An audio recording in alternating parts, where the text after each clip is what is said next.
आर्या श्रीमती दुलारी Singh college के YouTube channel पर आप सबका हार्दिक स्वागत है। आज हम आपको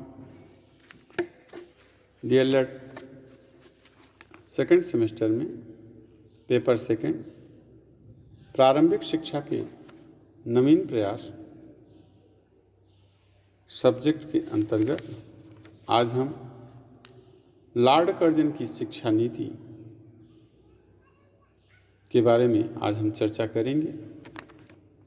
पिछले वीडियो में हमने आपको भारतीय शिक्षा आयोग हंटर कमीशन के मूल्यांकन पर चर्चा किया था और लेक्चर के साथ साथ आप अपने नोट्स को प्रिपेयर करते चलेंगे, जिससे कि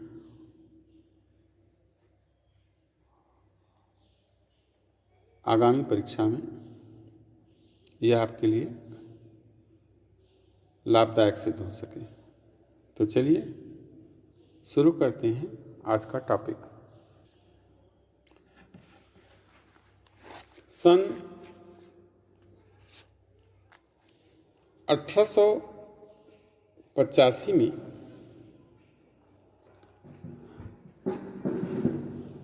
भारतीय राष्ट्रीय कांग्रेस की स्थापना के साथ देश में राष्ट्रीय जागरण की भावना बहुत ही तीव्र गति से पैदा हो रही थी।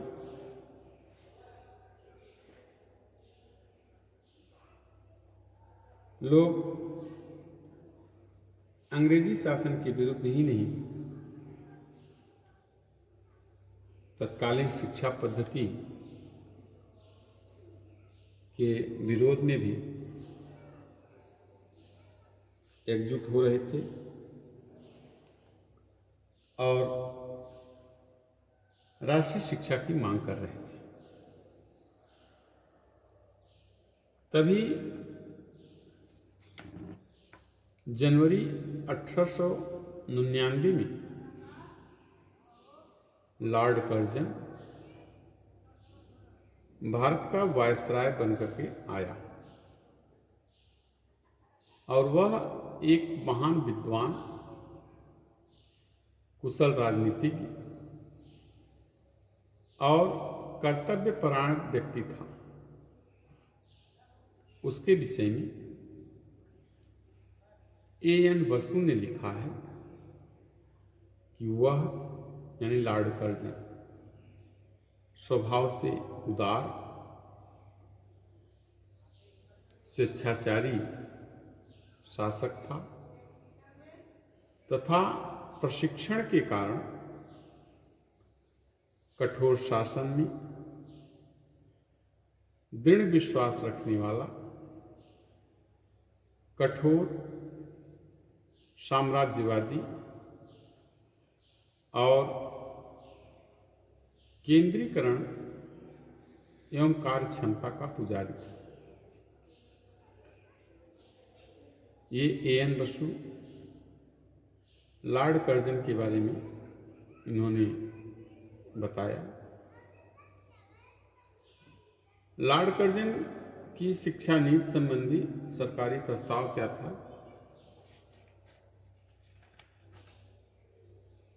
लॉर्ड कर्जन ने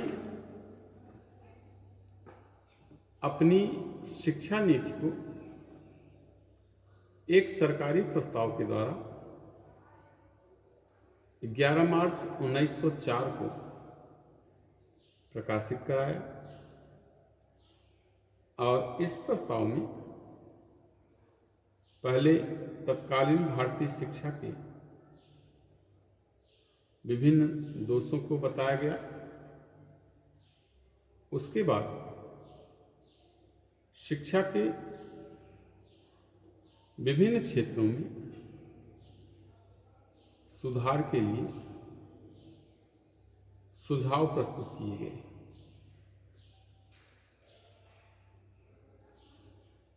तो तत्कालीन शिक्षा के जो प्रमुख दोष थे उस समय, उसमें दो दोष था, संख्यात्मक दोष और गुणात्मक दोष। तो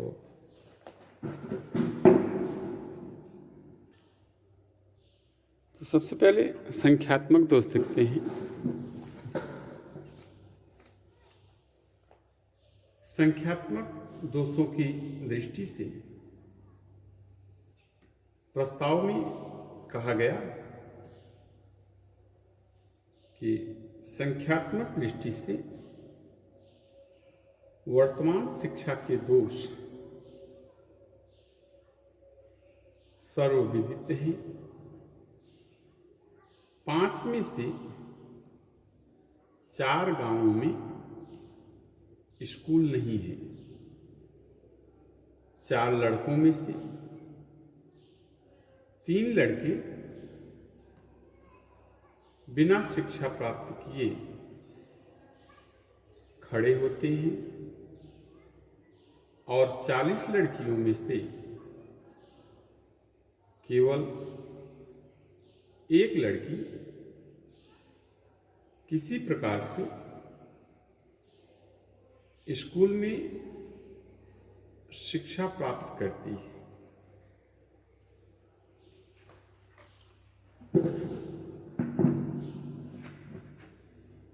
इसके बाद आता है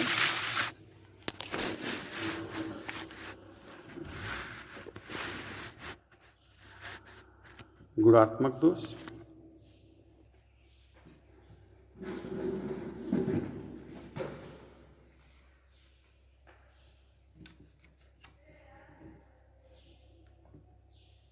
पहला, भारतीय शिक्षा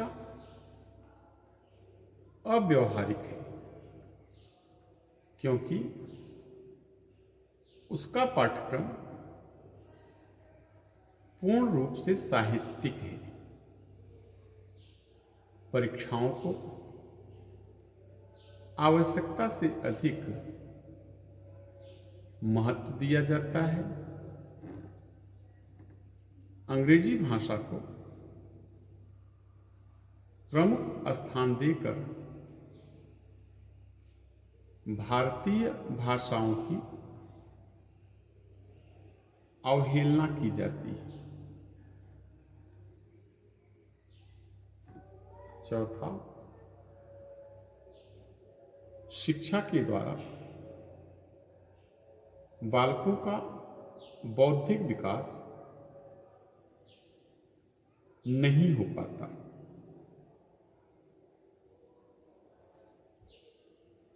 पांचवा, शिक्षा केवल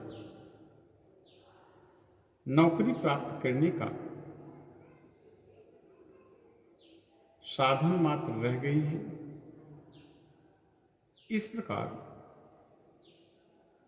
शिक्षा को बहुत संकुचित कर दिया गया। छठवां, तकनीकी शिक्षा की पूर्णतः उपेक्षा की जा रही है। जन सामान्य के लिए तकनीकी शिक्षा प्रदान करने की कोई व्यवस्था नहीं है। इसके बाद आता है लॉर्ड कर्जन की शिक्षा नीति में सबसे पहले प्राथमिक शिक्षा संबंधी नीति।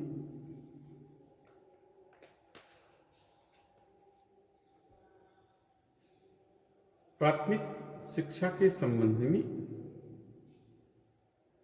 लॉर्ड कर्जन की शिक्षा नीति बहुत उदार थी। उसका विचार था कि भारत में प्राथमिक शिक्षा की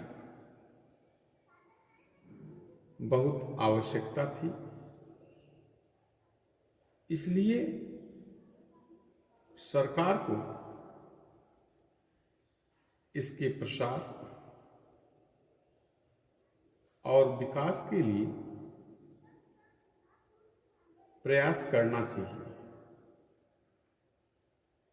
शिमला सम्मेलन में अपने भाषण में उसने कहा था कि प्राथमिक शिक्षा से मेरा तात्पर्य सर्वसाधारण को शिक्षा प्रदान करने से है। भारत को सबसे अधिक भय अज्ञानता से है और अज्ञानता ही अविश्वास, अंधविश्वास, असंतोष तथा अनैतिकता का मूल कारण है। अज्ञानता का विनाश केवल ज्ञान से ही हो सकता है। हम भारतीय जनता को जितना अधिक शिक्षित बनाएंगे वह उतना ही अधिक सुखी जीवन व्यतीत कर सकेगी।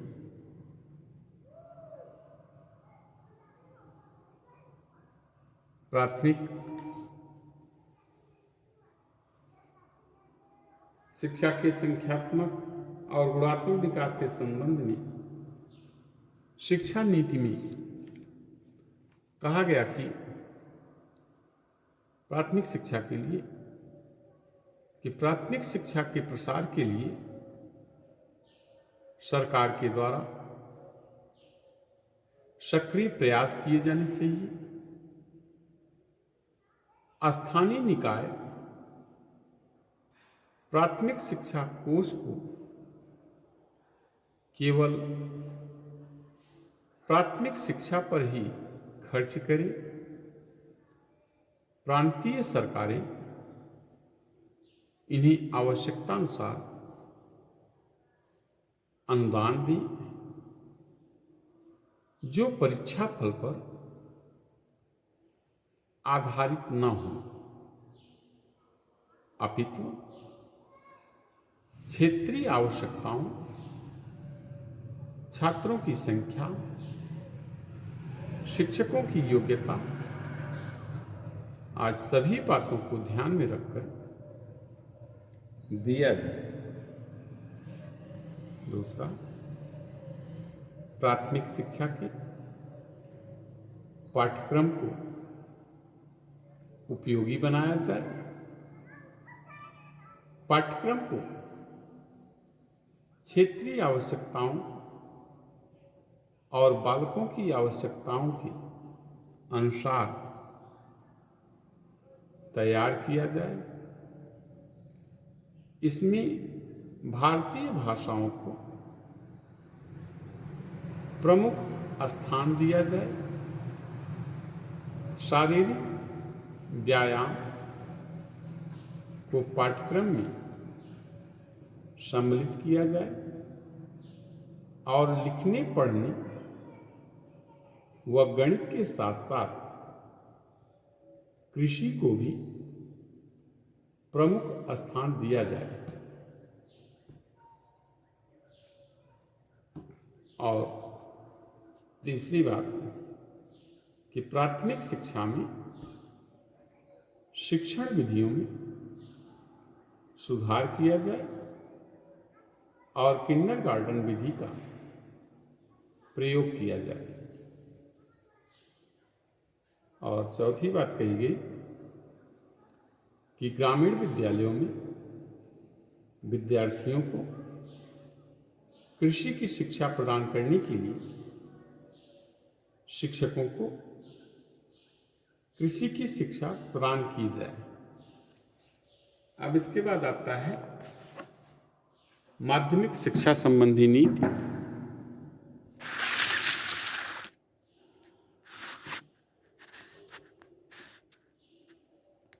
माध्यमिक शिक्षा नीति के संदर्भ में पहला पॉइंट कि माध्यमिक विद्यालयों की संख्यात्मक वृद्धि की अपेक्षा गुणात्मक वृद्धि पर बल दिया जाना चाहिए। माध्यमिक शिक्षा के प्रति तटस्थ रहने की अपेक्षा सरकार का नियंत्रण अधिक आवश्यक है। माध्यमिक शिक्षा के संबंध में शिक्षा नीति में कहा गया कि सभी माध्यमिक विद्यालयों को सरकार के शिक्षा विभाग से अनिवार्य रूप से मान्यता प्राप्त करनी होगी। दूसरा, माध्यमिक विद्यालयों पर और अधिक नियंत्रण रखने के लिए यह अनिवार्य कर दिया जाए कि वे अपने क्षेत्र के विश्वविद्यालय से मान्यता प्राप्त कर लें। जिन विद्यालयों को विश्वविद्यालय से मान्यता प्राप्त होगी उनके विद्यार्थी मैट्रिकुलेशन की परीक्षा में सम्मिलित नहीं हो सकेंगे। तीसरा, प्रत्येक जिले में एक सरकारी माध्यमिक विद्यालय स्थापित किया जाए जो गैर सरकारी विद्यालयों के लिए आदर्श विद्यालय के रूप में कार्य करे। चौथा, माध्यमिक शिक्षा के पाठ्यक्रमों में व्यावसायिक विषयों को स्थान दिया जाए। पांचवा, माध्यमिक विद्यालयों में निरीक्षण की समुचित व्यवस्था की जाए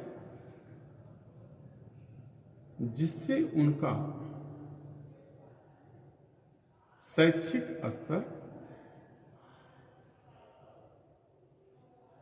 ऊंचा हो सके। और छठवां, सभी माध्यमिक विद्यालयों में प्रशिक्षित शिक्षकों की नियुक्ति की जाए।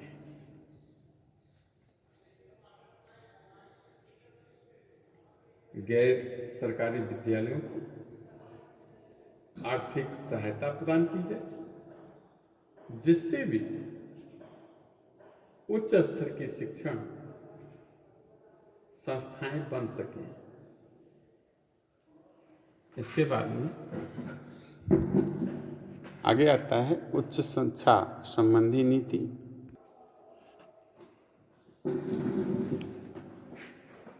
उच्च शिक्षा के विस्तार और गुणात्मक विकास के लिए आवश्यक धनराशि में वृद्धि की जाए। कॉलेजों और विश्वविद्यालयों की शिक्षा स्तर को ऊंचा उठाने के लिए प्रयास किया जाए। तो ये तो उच्च शिक्षा संबंधी नीति थी। लॉर्ड कर्जन ने शिक्षा के संबंधी अन्य भी कार्य किए जिसमें सबसे पहले है कृषि की शिक्षा। कृषि प्रधान देश होने के कारण भारत में कृषि की शिक्षा की समुचित व्यवस्था करने पर लॉर्ड कर्जन ने बल दिया और उसने कहा कि सभी प्रांतों में कृषि विभाग की स्थापना की जाए। प्रत्येक प्रांत में एक कृषि महाविद्यालय स्थापित किया जाए। मिडिल और हाई स्कूल के पाठ्यक्रमों में कृषि को एक विषय के रूप में सम्मिलित किया जाए और भारतीय भाषाओं में कृषि से संबंधित पुस्तकें प्रकाशित की जाए। दूसरा, कला की शिक्षा के क्षेत्र में कला की शिक्षा के विकास के लिए लॉर्ड कर्जन ने कहा कि कला की शिक्षा प्रदान करने वाले विद्यालयों को बंद न किया जाए, बल्कि उसमें आवश्यक सुधार करके उनको पूर्ववत चलने दिया जाए। कला की शिक्षा के लिए ऐसे पाठ्यक्रम आरंभ किए जाएं जिनके द्वारा विद्यार्थी जीविकोपार्जन कर सके। इसके बाद में नैतिक शिक्षा के क्षेत्र में लॉर्ड कर्जन ने कहा कि सभी विद्यालयों में नैतिक शिक्षा दी जानी चाहिए और वह नैतिक शिक्षा किसी पाठ्य पुस्तक के माध्यम से देने का बिल्कुल ही पक्षधर नहीं था। उसका सुझाव था कि विद्यार्थियों को विद्यालयों को उपयुक्त वातावरण के द्वारा अप्रत्यक्ष रूप से नैतिक शिक्षा दी जानी चाहिए। इसके बाद है केंद्रीय विभाग की स्थापना। लॉर्ड कर्जन ने केंद्रीय सरकार को शिक्षा संबंधी विषयों पर सलाह देने और प्रांतीय शिक्षा विभागों में समन्वय स्थापित करने के लिए केंद्रीय शिक्षा विभाग की स्थापना किया और इस विभाग के प्रभारी पद के लिए डायरेक्टर जनरल ऑफ एजुकेशन का पद उसने सृजित किया। पुरातत्व विभाग की स्थापना। लॉर्ड कर्जन को भारत की ऐतिहासिक धरोहर से बहुत ही लगाव था, इसलिए उसने इसकी रक्षा के लिए पुरातत्व विभाग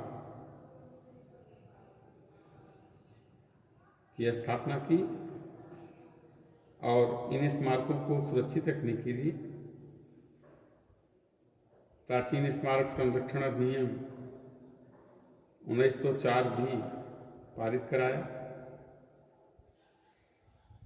और जिसके द्वारा इन स्मारकों को हानि पहुंचाना दंडनीय अपराध माना गया।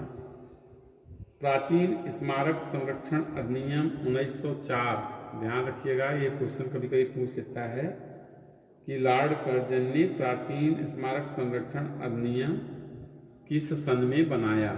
तो आपको याद रखना है कि प्राचीन स्मारक संरक्षण अधिनियम 1904 में लॉर्ड कर्जन ने बनाया। इसके बाद आता है भारत की आधुनिक शिक्षा व्यवस्था में के विकास में लॉर्ड कर्जन की शिक्षा नीति का योगदान। तो सबसे पहला योगदान विश्वविद्यालयों को पुनर्संगठित कर शिक्षा स्तर का उन्नयन। लॉर्ड कर्जन ने सर्वप्रथम विश्वविद्यालयों की दशा और उनकी उन्नति की जांच करनी, उनके विधान और कार्यप्रणाली को सुधारने, उनके शिक्षण स्तर को उन्नत बनाने और सुझाव देने की भारतीय विश्वविद्यालय आयोग 1902 नियुक्त किया और इसी आयोग के सुझाव के आधार पर भारतीय विश्वविद्यालय अधिनियम 1904 पारित कराया। दूसरा है माध्यमिक शिक्षा की गुणात्मक वृद्धि। तो विद्यालय की मान्यता के नियमों को कठोर बना करके सहायता अनुदान राशि को बढ़ाकर पाठ्यक्रम को छात्रोपयोगी बना करके माध्यमिक स्तर पर शिक्षण के माध्यम के रूप में मातृभाषा को अनिवार्य बनाकर प्रत्येक जिले में एक सरकारी स्कूल की स्थापना कर निरीक्षण की सुव्यवस्था कर लॉर्ड कर्जन ने माध्यमिक शिक्षा के स्तर के उन्नयन में महत्वपूर्ण योगदान दिया।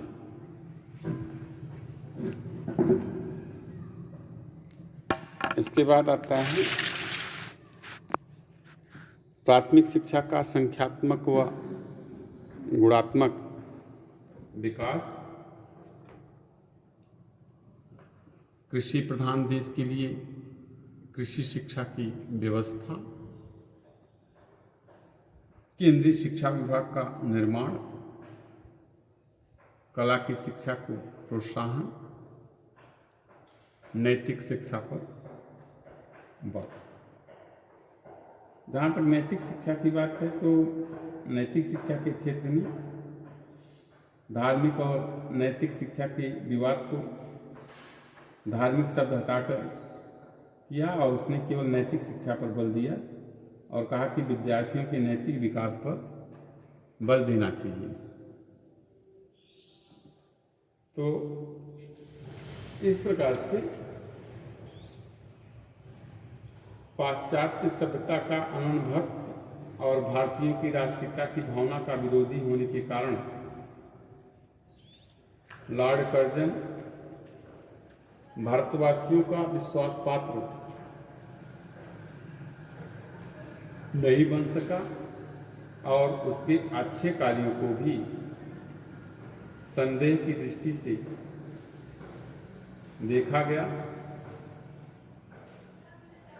उसके शिक्षा संबंधी कार्यों की आलोचना भी की गई, लेकिन वास्तविकता तो यह है कि उसने भारतीय शिक्षा को एक नया जीवन दिया। तो आज के लिए बस इतना ही। अगले वीडियो में हम आपको शिमला शिक्षा सम्मेलन 1901, भारतीय विश्वविद्यालय आयोग 1902 और भारतीय विश्वविद्यालय अधिनियम 1904, इन 3 महत्वपूर्ण टॉपिक पर हम चर्चा करेंगे। मिलते हैं हम आपसे अगले वीडियो में। तब तक के लिए धन्यवाद।